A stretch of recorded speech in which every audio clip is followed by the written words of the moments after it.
வணக்கம். நான் தமிழன்பன். தமிழ்நாடு அரசியலில் நடிகர் விஜய் களமிறங்கியதிலிருந்து பல்வேறு பரபரப்பு செய்திகள் ஓடிக்கொண்டிருந்தன.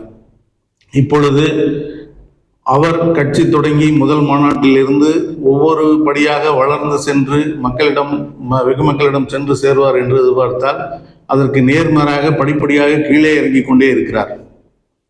இவை எல்லாவற்றிலும் மேலாக அண்மையில் மகளிர் நாள் விழாவில் அவர் பேசியது அரசியல் நோக்கர்களிடமும் பொதுவான மனிதர்களிடமும் ஒரு நாட்டின் முன்னேற்றம் அக்கறை உள்ள மனிதர்களிடமும் பெரிய ஏமாற்றத்தை கொடுத்திருக்கிறது.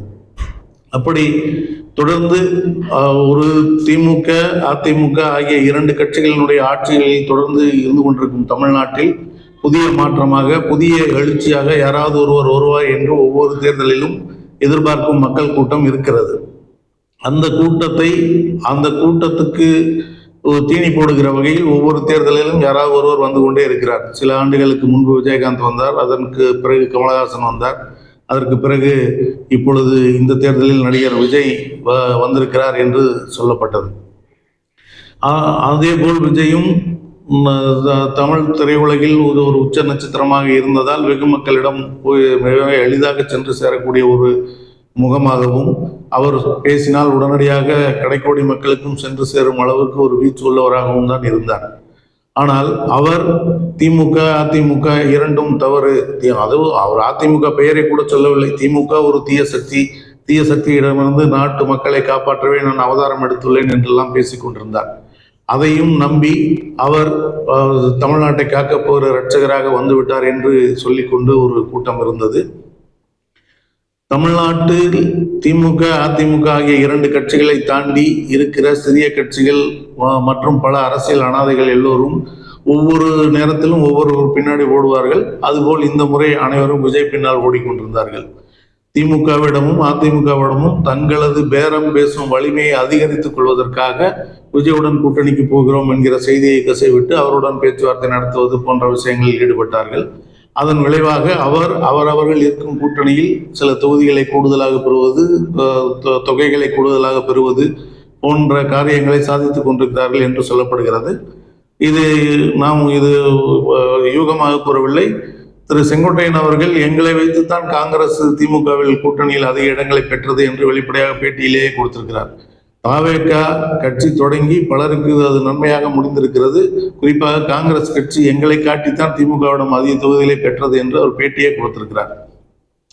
இப்படியான இடத்தில் விஜய் இருந்தார். இப்பொழுது அவருடைய அரசியல் கொள்கைகள், நான் தொடர்ந்து விஜய் அரசியலுக்கு வந்ததிலிருந்து தொடர்ந்து திரும்ப கேட்பது அவருடைய கொள்கை என்ன.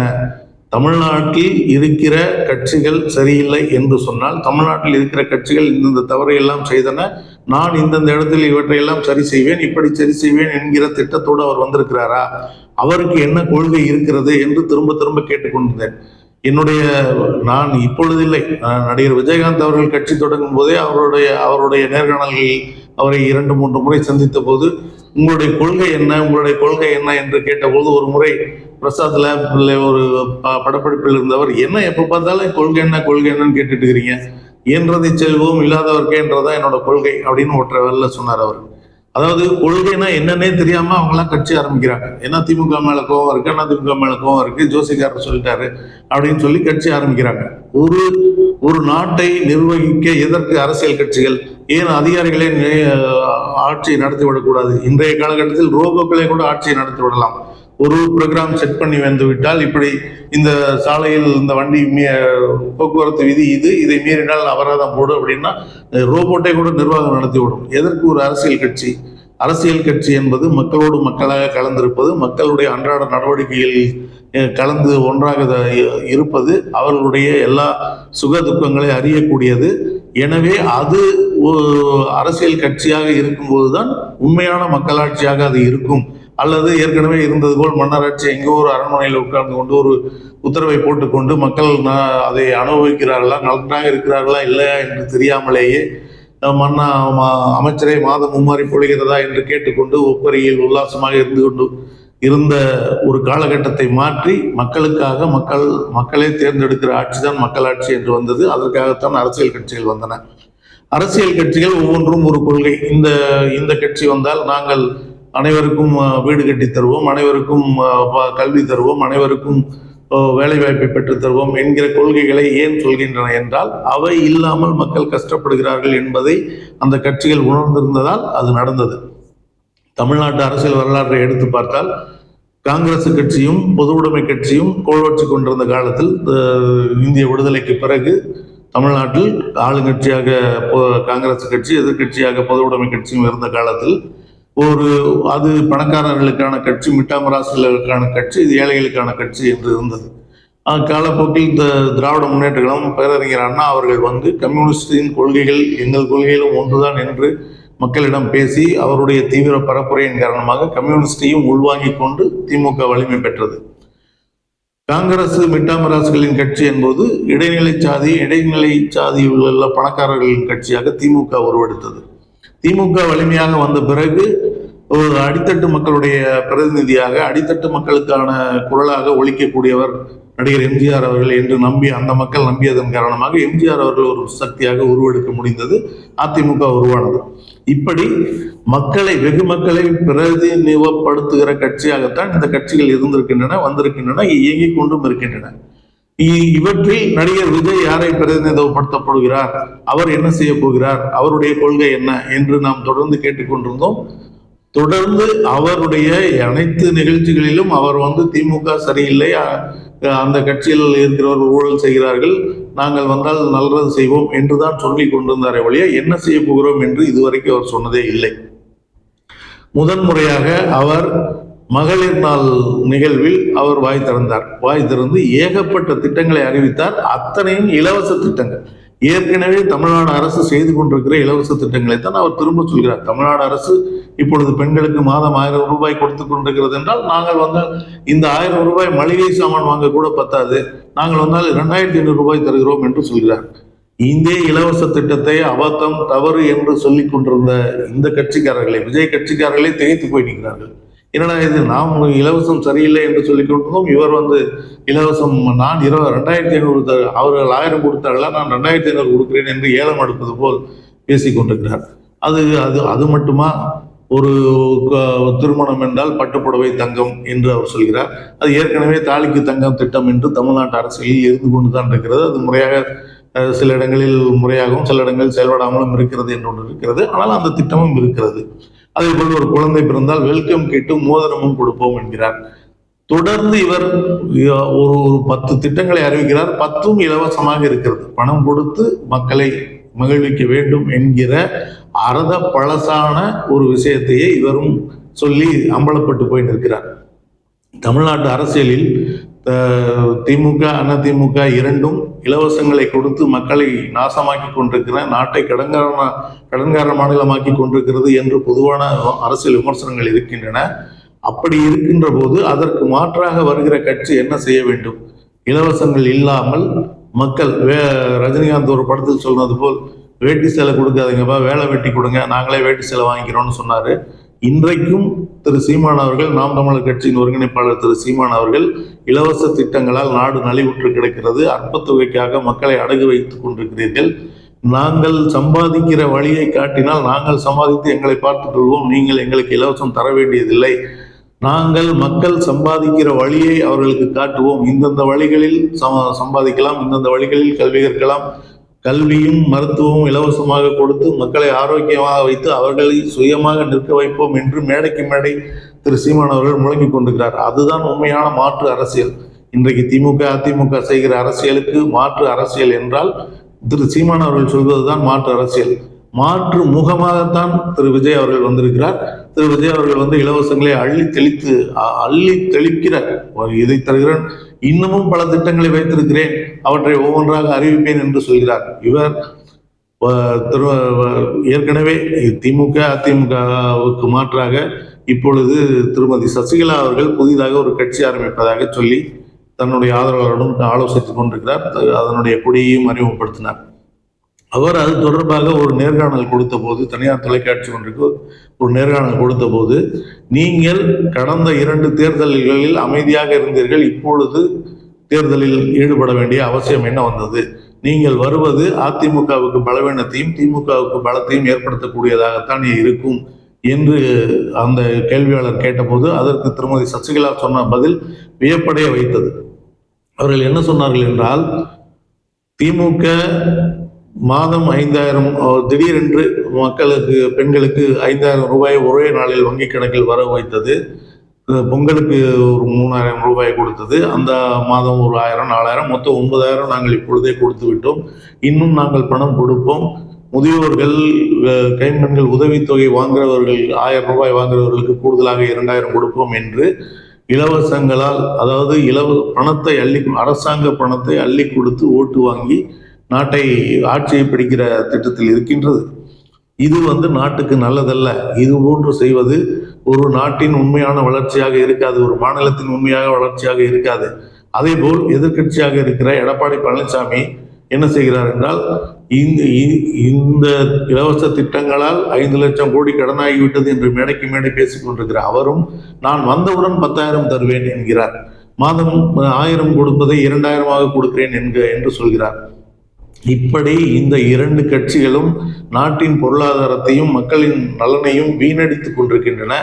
இவர்களிடமிருந்து தமிழ்நாட்டை காப்பாற்ற வேண்டும் என்பதற்காகத்தான் நான் அரசியல் இறங்குகிறேன் என்று அவர் சொன்னார். மிகவும் வியப்பாக இருந்தது. அவர் தன்னுடைய கட்சியில் கோல் வச்சு கொண்டிருந்த ஒரு கட்சியில் தன்னை செல்லாக்காசாகி தூக்கி போட்டு விட்டார்கள். அந்த ஆத்திரத்தில் அவர் கட்சி ஆரம்பிக்கிறார். அந்த கட்சியை கைப்பற்றும் முனைப்புடன் அவர் இறங்குகிறார் என்பதுதான் பொதுவான கருத்தாக இருக்க முடியும். அதுதான் அவருடைய உண்மையான கருத்தாக கூட இருந்தாலும், ஆனால் அவர் வெளியில் சொல்கிற விஷயம் என்னவென்றால், அது நாளைக்கும், இன்றைக்கும், என்றைக்கும் தலைவர்கள் கொடுக்கிற அறிக்கைகள், பேட்டிகள் தான் காலத்தில் நிற்கப் போகின்றது. அவர்கள் மனதில் இருக்கிற திட்டங்கள் நாளைக்கு மறந்துவிடும். இன்னும் சில ஆண்டுகள் கழித்து அவர்கள் கொடுக்கிற பேட்டி தான் பத்திரிகையில் அச்சாக இருக்கும், காணொலியாக இருக்குமே ஒழிய, அவர்கள் உள்ளுக்குள் இதை வைத்துக்கொண்டு அன்றைக்கு இதை பேசினார்கள் என்பது வெளியில் தெரியாது. இன்றைக்கும் பல தலைவர்களுடைய பேச்சுகள் மறுவாசிப்புக்கு உள்ளாகிற போது அன்றைக்கு இருந்த சூழல் தெரியாத குற்றத்தில் சில தவறுகள் நடந்து கொண்டிருக்கின்றன. இது எதற்காக சொல்கிறேன் என்றால், அவர்கள் வெளிப்படையாக பேசுவதுதான் மக்களிடம் நிற்கும், அதுதான் வரலாற்றில் பதியப்படும். அப்படி பார்த்தால் திருமதி சசிகலா அவர்கள் மிக பொறுப்புணர்ச்சியோடு திமுகவும் அதிமுகவும் இலவசங்களை கொடுத்து மக்களை சீரழிக்கின்றன. அவற்றிலிருந்து மக்களை காப்பதற்காக, தமிழ்நாட்டை காப்பதற்காக நான் அரசியலுக்கு வருகிறேன், அரசியல் கட்சி தொடங்குகிறேன் என்று அவர் சொல்லியிருந்தார். அந்த புரிதலோடு ஏற்கனவே திரு சீமான் அவர்கள் மாற்று முகம் அல்ல, மாற்று அரசியல் என்று திரும்ப திரும்ப பேசிக் கொண்டிருக்கிறார். நான் வருவது இவர்களுக்கு மாற்றாக நான் ஆட்சியில் அமர வேண்டும் என்பது அல்ல. நான் அமர்ந்தால் இதுவரை நடந்த இவ்வளவு தவறுகளையும் நான் சரி செய்வேன். இவ்வளவு நாள் இந்த இலவசங்களுக்காக காத்து கொண்டிருக்கிறார்கள் மக்கள் என்கிற எளிநிலை இந்த மக்களை வைத்திருக்கிறார்கள். இந்த இடத்திலிருந்து மக்களை ஏற்றம் பெற செய்வேன் என்று ஒரு மாற்று அரசியலை பேசிக் கொண்டிருக்கிறார். இலவசம் தப்பு என்றால் தப்பு என்று இன்னமும் மேடைதோறும் முழக்கிக் கொண்டிருக்கிறார். இதனால் அவருக்கு இந்த இலவசங்களை அனுபவிக்கிற பெண்கள், பேருந்தில் இலவசமாக பயணிக்கிற பெண்கள், மாதம் 1000 வாங்குகிற பெண்கள், இவர் என்ன நமக்கு கிடைப்பதையும் கெடுத்து விடுவார் போல் இருக்கிறதே என்று அவர் மீது கோபப்பட்டாலும் கூட அதை பொருட்படுத்தாமல், இலவசம் என்பது தவறு, ஒரு நாட்டின் வளர்ச்சிக்கு சரியானது அல்ல என்கிற ஒரு பொறுப்புணர்ச்சியோடு அரசியல் நடத்தி கொண்டிருக்கிறார் திரு சீமான் அவர்கள். நேற்று வந்த என்றால் ஏற்கனவே அரசியல் அனுபவம் மிகுந்த, நிர்வாக அனுபவம் மிகுந்த திருமதி சசிகலா அவர்களும் அதைத்தான் சொல்கிறார்கள். ஆனால் இன்றைக்கு திமுகவும் அதிமுகவும் திரும்ப திரும்ப பணம் கொடுத்தே மக்களை வாங்கிவிடலாம், பணம் கொடுப்பதன் மூலம் மட்டும்தான் மக்களை வாங்க முடியும், நல்லாட்சி கொடுப்பது என்பதால் மக்களுடைய நன்மதிப்பை பெற்று வாக்கு வாங்கிவிட முடியாது, யதார்த்தத்தில் அது நடக்காது என்று அனுபவத்தில் அவர்கள் ஏற்கனவே உணர்ந்ததுதான். ஏனெனில் 1996, 2001 ஆண்டு ஆட்சி காலத்தில் கலைஞர் மு. கருணாநிதி அவருடைய ஆட்சி காலத்தில் அவருடைய முந்தைய ஆட்சி காலங்களை விட பன்மடங்கு நல்ல காரியங்களை செய்தார்கள். ஆனால் 2001 தேர்தலில் அவர்கள் தோல்வியுறத்தான் செய்தார்கள். அதற்கு காரணம், இன்றைக்கு நல்லாட்சி கொடுத்தால் மட்டும் பத்தாது, எப்படி இருந்தாலும் எங்களுக்கு ஆதரிக்க 10 பேர், எதிர்க்க 10 பேர் என்று இருந்து கொண்டிருப்பார்கள். அப்படியானால் என்ன வழி? பணத்தால் அடிப்பதுதான் ஒரே வழி. ஒரு பக்கம் நல்லாட்சி, நல்ல திட்டங்கள் செய்து கொண்டே இன்னொரு பக்கமும் பணத்தாலும் அடிக்க வேண்டும். அப்படி பணத்தால் அடித்தால் மட்டும்தான் நாம் வெல்ல முடியும் என்பதை திமுகவும் அதிமுகவும் தீவிரமாக நம்ப தொடங்கிவிட்டன.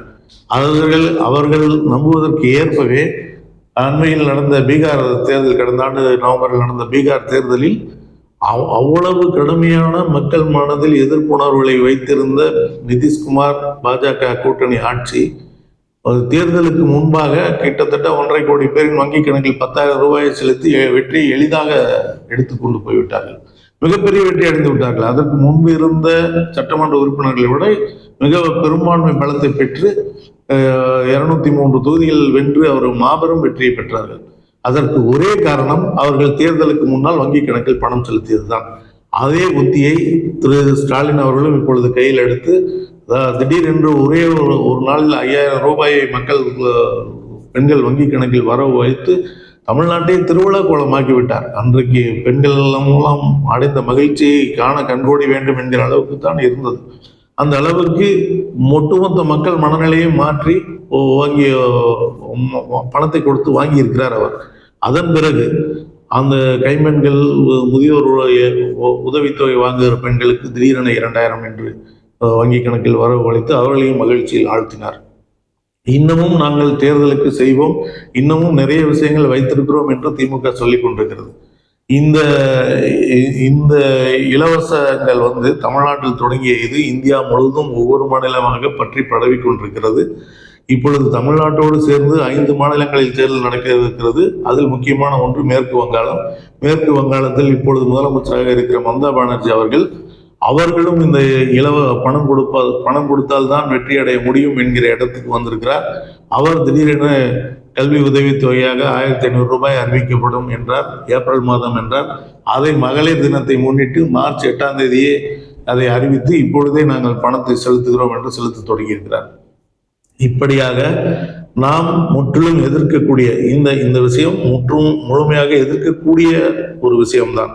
ஒரு அரசாங்கம், ஒரு கட்சி, திமுகவோ அதிமுகவோ, மேற்கு வங்காளத்தில் திரிணாமுல் காங்கிரஸோ, பீகாரில் பாஜகவோ, எந்த கட்சியாக இருந்தாலும், காங்கிரஸாக இருந்தாலும், எந்த கட்சியாக இருந்தாலும் ஆட்சி அதிகாரத்தை வைத்துக்கொண்டு மக்களுக்கு வாக்குக்கு பணம் கொடுத்தால் குற்றம், ஆனால் அரசாங்கம் நலத்திட்டம் என்று சொல்லி நேரடியாக வங்கி கணக்கில் பணத்தை கொடுத்து விட்டால் அது சரி என்கிற ஒரு தோற்றத்தை உருவாக்கினால் ஒரு மாநிலத்தில் இருக்கிற கட்சி மாற்றவே முடியாது, மாற்றவே முடியாமல் போகும் என்கிற நம்பிக்கை அவர்களுக்கு வந்துவிட்டால் என்ன நடக்கும்? சர்வாதிகாரம் தான் நடக்கும். நாம் செய்த என்ன வேணாலும் செய்யலாம், மக்கள் கேட்க மாட்டார்கள். மக்கள் நமக்கு தான் கடைசி நேரத்தில் பணத்தை கொடுத்தால் ஓட்டு போட்டு விடுவார்கள் என்று என்ன வேண்டுமானாலும் நாம் செய்யலாம் என்கிற எண்ணத்தை, சர்வாதிகார எண்ணத்தை நோக்கி அவர்களை கொண்டு செல்லும் என்பதுதான் யதார்த்தம். அதனால்தான் ஒரு நாட்டில் ஆளுங்கட்சிக்கு இணையாக எதிர்கட்சியும் வலிமையாக இருந்தால்தான் அந்த நாடு தடுமாற்றம் இல்லாமல் செல்ல முடியும். 2 சக்கரங்களும் சமமாக இருந்தால்தான் வண்டி சரியாக ஓடும், இல்லையெனில் வண்டி தடுமாறும் என்பதுதான் இயல்பான நிலை. அதுதான் இன்றைக்கு இந்திய ஒன்றியத்தில் நடந்து கொண்டிருக்கிறது. எங்களை எதிர்க்க யாருமே இல்லை என்பதனால்தான் பாஜக அரசு கண்மூடித்தனமாக அவர்கள் நினைப்பதையெல்லாம் செயல்படுத்தி கொண்டே இருக்கிறார்கள். மொழி திணிப்பிலிருந்து, கலாச்சார திணிப்பிலிருந்து, கல்வி திணிப்பிலிருந்து எல்லாவற்றிலும் அவர்கள் நினைப்பதைத்தான் செய்ய வேண்டும். உணவு உட்பட அவர்கள் விரும்புவதை செய்ய வேண்டும் என்கிற இடத்தை நோக்கி கொண்டு போய் கொண்டிருக்கிறார்கள். இன்றைக்கு உலகம் தட்பவெப்ப நிலைகளுக்கு ஏற்ப தன்னை தகவமைத்துக் கொண்டிருக்கிறது. இவர்கள் அதையும் மாற்ற வேண்டும் என்று துடிக்கிறார்கள். வடக்கில் இருக்கிறவர்கள் கோதுமை சாப்பிடுகிறார்கள்னா தெற்கில் இருக்கிறவர்கள் அரிசி சாப்பிடுகிறார்கள். ஆனால் இவர்கள் கோதுமை, இந்தியா பூரா கோதுமை தான் என்றால் கோதுமை தான் சாப்பிட வேண்டும் என்கிற நிலையை நோக்கி நம்மை உந்தி தள்ளுகிறார்கள். ஒரே நாடு என்ற பெயரில் ஒரு உதவாத ஒரு கருத்தை வைத்துக்கொண்டு அவர்கள் தொடர்ந்து செயலாற்றிக் கொண்டே இருக்கிறார்கள்.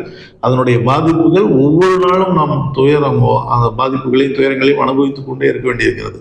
இன்றைக்கு கல்வியிலே தமிழ்நாட்டிலே மருத்துவ தலைநகரம், இந்தியாவிலேயே மருத்துவ தலைநகரம் சென்னை என்று சொல்லக்கூடிய அளவுக்கு சிறந்த மருத்துவர்களை வைத்திருந்த தமிழ்நாடு இன்று ஒவ்வொரு ஆண்டும் மருத்துவ படிப்புக்காக போட்டி போட வேண்டியதாக இருக்கிறது. இன்றைக்கு பணம் இருக்கிறவர்கள் மட்டும்தான் மருத்துவ படிப்பு படிக்க முடியும். ஒரு 50 லட்சம் 25 லட்சம் இருக்கிறவர்கள் மட்டும்தான் மருத்துவ படிப்பு படிக்க முடியும் என்கிற நிலை உருவாக்கி விட்டார்கள்.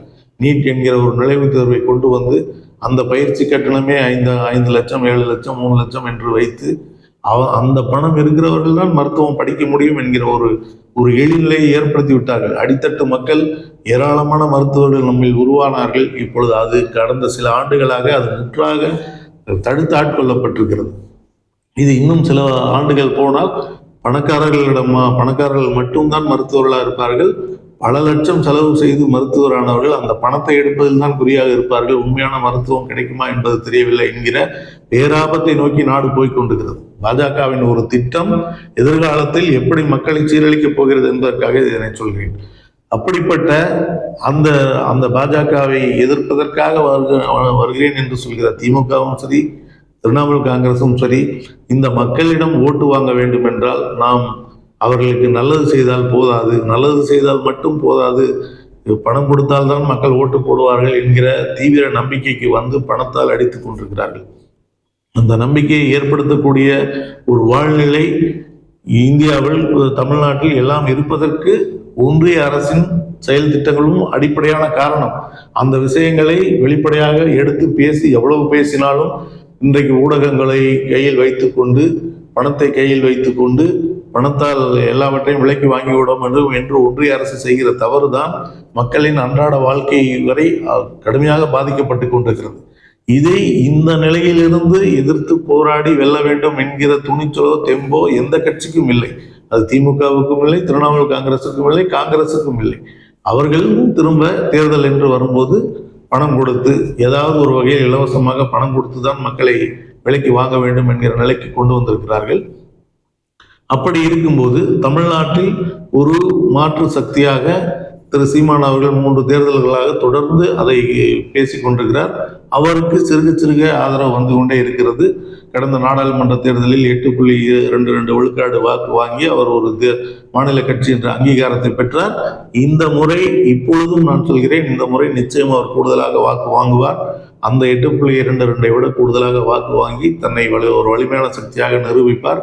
அவர் உட்பட அவருடன் சேர்ந்து சில சட்டமன்ற உறுப்பினர்கள் வெல்லக்கூடிய வாய்ப்பும் இருப்பதாக ஒரு தகவல் இருக்கிறது. இன்னும் தேர்தல் களம் சூடாக அது உறுதியாகுமா பலவீனமாகுமா என்பது போக போக தெரியும். அப்படி இருக்கும்போது அதுதான் உண்மையான மாற்று சக்தி. இப்பொழுது ஒரு திரைக்கவர்ச்சியின் மூலம் நான் ஒரு மாற்று சக்தி, திமுக தீய சக்தி, நான் தூய சக்தி என்று சொல்லிக் கொண்டிருக்கிற இந்த விஜய் அவர்கள் தீவிரமாக ஒரு மாற்றாக, திமுகவுக்கு மாற்றாக தன்னை நிலைநிறுத்த என்ன கொள்கையை வெளியிடுவார் என்று அவருடைய ரசிகர்கள், விசிலடிச்சான் குஞ்சுகள் அவர் கொள்கை வெளியிடுவார் என்று எதிர்பார்க்கவில்லை. ஆனால் பொதுவாக நாட்டின் நலன் மீது அக்கறை கொண்ட அனைவரும் எதிர்பார்த்து கொண்டிருந்தார்கள். விஜய் என்று ஒருத்தர் வந்திருக்கிறார், அவர் திமுகவுக்கு ஒரு வலிமையான போட்டியாக விளங்குவார், அவர் ஒரு வலிமையான கொள்கையை வைத்து விடுவாரா என்று உள்ளூர ஏங்கி தவித்தார்கள். அத்தனை பேரையும் முகத்தில் அடித்தார் போல், முகத்தில் செருப்பை கொண்டு அடித்தார் போல் அவர் இலவசங்களை அறிவித்திருக்கிறார். அந்த இலவசங்களையும் அவர் ஏன் அறிவிக்கிறார் என்றால், அவருடைய இல்வாழ்க்கையில் அவர் செய்த தவறு இன்றைக்கு அவருக்கு மிகப்பெரிய எதிரியாக அரசியல் களத்திலும் பொது தளத்திலும் வந்து நிற்கிறது.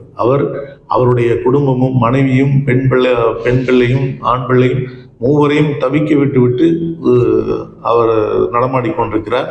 அவர்கள் பொறுத்து பார்த்து நீதிமன்றத்தில் விவாகரத்து வழக்குக்கு போனார்கள். விவாகரத்து வழக்குக்கு போகும்போது அவர் ஒரு குற்றச்சாட்டையும் சொன்னார். என் கணவர் என்னுடன் இன்னொரு நடிகையுடன் தொடர்பில் இருக்கிறார் என்று அவர் ஒரு குற்றச்சாட்டை சொன்னார். அந்த குற்றச்சாட்டை சொன்னவுடன் ஒரு நல்ல மனிதர், நாடுகிற மனிதர், நல்ல மாட்டுக்கு ஒரு சூடு என்று வாழ்கிற மனிதராக இருந்தால் அதிலிருந்து விலகி இருக்க தான் நினைத்திருப்பார், விலகி இருந்திருப்பார். இவர், நீ என்னை பற்றி சொன்னாயா, நான் உன்னை அப்படித்தான் நான் நடப்பேன் என்று ஒரு பொதுவெளிக்கு த்ரிஷாவை அழைத்து கொண்டு வந்தார். அவருடைய ஒட்டுமொத்த அரசியல் வாழ்வும் சரிந்து போனது. அவரை ஆதரித்தவர்களை திடுக்கிட்டு போனார்கள். என்ன இவர் இவ்வளவு மட்டமானவரா, இவ்வளவு நாள் இது தெரியாமல் இவருக்காக நாம் விசிலடித்து விட்டோமே என்று வெட்கி நாணி கூசி போய் பேசி கொண்டிருக்கிறார்கள். அவருடைய அரசியல் வாழ்க்கை மொத்தமாக சரிந்து விட்டது. அவர் என்ன நினைத்திருக்கிறார், த்ரிஷாவை அழைத்து வந்தால் அண்ணன் கெத்தா கூட்டிட்டு வந்தார் பாரு, பொண்டாட்டி புகார் சொன்ன பிறகுன்னு நினைச்சிருந்தாரு. அது ஒரு முட்டாள்தனமான கருத்து. அந்த கருத்தை நம்பி அழைத்து வந்தவர் மிக பேரிடி விழுந்தவுடன் எங்கு பார்த்தாலும் வெறும் இணையத்தை வைத்து, இணைய வீரர்களை வைத்து கொண்டு தன்னுடைய வளர்ச்சியை பெரிதாக காட்டி, பிம்பத்தை காட்டி கொண்டிருந்த அந்த இடத்திலேயே அவருக்கு மிகப்பெரிய பேரிடி விழுந்தது. ஒரு திருமணத்திற்கு வந்துவிட்டு சென்ற அந்த காணொளி வந்த பிறகு இவ்வளவு பெரிய அடி விழுந்து விட்டதே என்னோ, அதை மறைப்பதற்காக உடனடியாக மகளிர் நாளை கொண்டாடுகிறார். மகளிர் நாளை கொண்டாடி மகளிர் நாளில் அவர் அறிவித்த திட்டங்கள் என்று பார்த்தால் அத்தனையும் இலவச திட்டங்கள். ஏற்கனவே திமுகவும் அதிமுகவும் செயல்படுத்தி கொண்டிருக்கிற திட்டங்கள் எனும்போது அவருக்கு அரசியலும் தெரியவில்லை, அறமும் தெரியவில்லை, குடும்பமும் தெரியவில்லை, ஒரு பொது மனிதராக இருக்கக்கூட தெரியவில்லை என்கிற பலவீனம் முழுமையாக வெளிப்பட்டு விட்டது. இது நமக்கு ஏற்கனவே தெரிந்ததுதான். இது இப்பொழுது அவருடைய ரசிகர்களுக்கும் தெரிந்து அவர் அவர் அவருடைய அரசியல் வாழ்வு தொடங்கும் முன்னே முடிந்த கதைக்கு தான் ஆளாகி இருக்கிறது. இனிமேல் அவர் எழுந்து நிற்பார் என்ற நம்பிக்கை துளியும் இல்லை. அவருடைய ரசிகர்களுக்கே அந்த நம்பிக்கை இல்லை. அவ்வளவுதான், இது முடிந்தது என்றுதான் பேசிக் கொண்டிருக்கிறார்கள். தேர்தல் வர வர எல்லாவற்றையும் மாற்றிவிடலாம் என்கிற ஒரு எண்ணமும் அவருக்கு இருக்கலாம். அதற்காக பணம் செலவு செய்ய ஆட்களும் இருக்கலாம், எல்லாம் இருக்கலாம். எப்படி இருந்தாலும் அவர் ஒரு மாற்று சக்தி அல்ல என்பதை அவருடைய இலவச திட்டங்கள், அவர் அறிவித்த இலவச திட்டங்கள் அவர் மாற்று சக்தி இல்லை, மாற்று முகம்தான் என்பதை தெரிவித்திருப்பதால் அது நிற்கவே நிற்காது. தமிழ்நாட்டு அரசியலை பொறுத்தவரை நிச்சயம் அவரை மக்கள் ஏற்க மாட்டார்கள். இலவசம் கொடுக்க ஏற்கனவே திமுகவும் அதிமுகவும் இருக்கும்போது நீ எதற்கு என்று நிராகரிப்பார்கள் என்பதுதான் யதார்த்தம். இது தேர்தல் முடியும் போது நமக்கு தெரிய வரும். இப்பொழுதும் ஒன்றும் குறையலை. இந்த இலவச திட்டத்தை அறிவித்துவிட்டு இதோடு நிறுத்தி கொண்டு தமிழ்நாட்டு மக்களினுடைய வாழ்வில் முன்னேற்றம் ஏற்படுத்தக்கூடிய நல்ல திட்டங்களை அவருக்கு அறிவிருந்தால், அல்லது அறிவிருந்தவர்களிடம் கேட்டு பெற்று அவர் அறிவித்தால் கூட ஒரு வாய்ப்பு இருக்கும். அந்த அறிவு அவருக்கு இல்லை என்பது தெரிந்து விட்டதால் அதற்கும் வாய்ப்பில்லை. இருந்தாலும் கடைசியாக ஒரு முயற்சி செய்து பாருங்கள் நண்பர் விஜய் அவர்களே. நன்றி, வணக்கம்.